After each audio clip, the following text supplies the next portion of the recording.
आप देख रहे हैं लोक जनसंदेश। किस लिए प्रस्तावित कर रहे हैं? सर, राष्ट्रपति जी से, प्रधानमंत्री जी से और रेलवे मंत्री से ये आवेदन है कि कुछ हमारी मांगें पूरी कर दी जाए, इसकी वजह से हमारा घर पूरी रोड पर ना आने से बचे। ठीक है, या तो फिर मांगें पूरी कर दी जाए या तो हम लोग को इच्छा मृत्यु का आगे दे दी जाए कि हम लोग जो मन चाहे इच्छा में अपनी मृत्यु खुद अपने हाथों सुनिश्चित कर सके। क्योंकि सर घर में बहुत बड़ी जिम्मेदारी है, हमारे बड़े भाई हैं, मेरी माँ है, दिखाई देता नहीं उनको पूरी तरीके से, और हमारे भाई ने सुसाइड कर लिया अपनी पत्नी से प्रताड़ित होकर पूरी तरीके से। भाई हमारे रेलवे में एम्प्लॉयमेंट थे और हम लोग को पूरा लालन पालन उन्हीं के हाथों में था। उसी लिए हमारे पिताजी ने नौकरी दी थी उनको कि घर की जिम्मेदारी को समझने के लिए, लेकिन पत्नी से परेशान होकर पत्नी 35 लाख रुपए की डिमांड कर रही थी कि 35 लाख रुपये हमको दो, जो हमने मुकदमे कर रखे हैं। एक मुफ्त राशि मांग रही थी कि एक मुफ्त राशि दे दो, मुकदमे छुटकारा पाओ। बर्रा थाने में रेलवे से पीआरएस प्राप्त 65 वर्षीय बीमार वृद्ध गुप्तेश्वर शुक्ला ने आज कानपुर प्रेस क्लब में वार्ता करते हुए कहा कि वे 2014 में रेलवे से पीआईएस लिया और उनके स्थान पर मंझली पुत्र निरंजन कुमार शुक्ला को हेल्पर की चतुर्थ श्रेणी नौकरी मिल गई।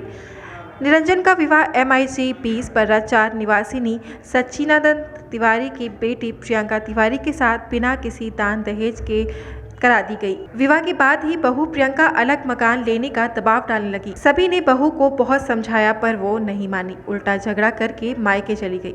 मायके से ही अपने ससुराली जनों पर मुकदमा दर्ज करा दिया। पुलिस आए दिन आकर पूरे परिवार को प्रताड़ित करने लगी। बहू ने इसी बीच अन्य मुकदमे दर्ज कराए। इस प्रकार निरंजन को 4500 रुपये प्रति माह देना पड़ता था। गुप्तेश्वर का बड़ा बेटा पूरे तौर से विकलांग है, वो बिना व्हीलचेयर चल ही नहीं सकता। छोटा बेटा पढ़ रहा है। पूरे परिवार को मंझला बेटा निरंजन ही चलाता था। वो हर तरह से प्रताड़ित होने के डिप्रेशन से 9 अप्रैल को फांसी लगाकर आत्महत्या कर ली। बहू ने तलाक का भी मुकदमा डाल रखा था। उसके बाद से ही परिवार का कोई खवैया नहीं रहा। प्रार्थी अब सरकार से परिवार के लिए इच्छा मृत्यु की मांग करता है कि हमारी मांगें खुद पूरी करी जाए या तो इच्छा मृत्यु का आगे दी जाए।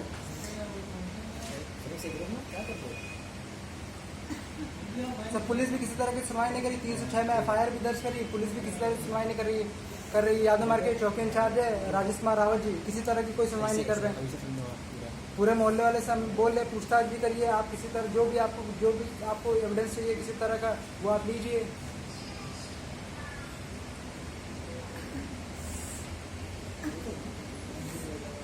प्रॉपर मेंटेनेंस दिया जाए तो उसके बावजूद भी सर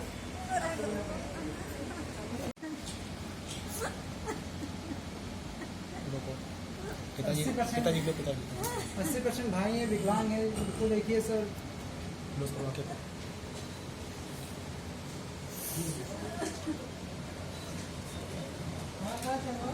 अभी भी सर हमारी पढ़ाई चल रही है सर, हम भी पढ़ने लिखने वाले छात्र हैं। कमाई के सर घर में कोई जरिया नहीं है।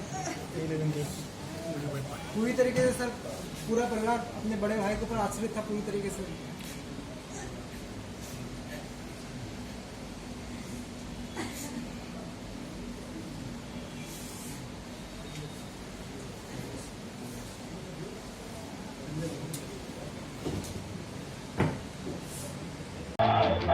आप देख रहे हैं लोक जनसंदेश।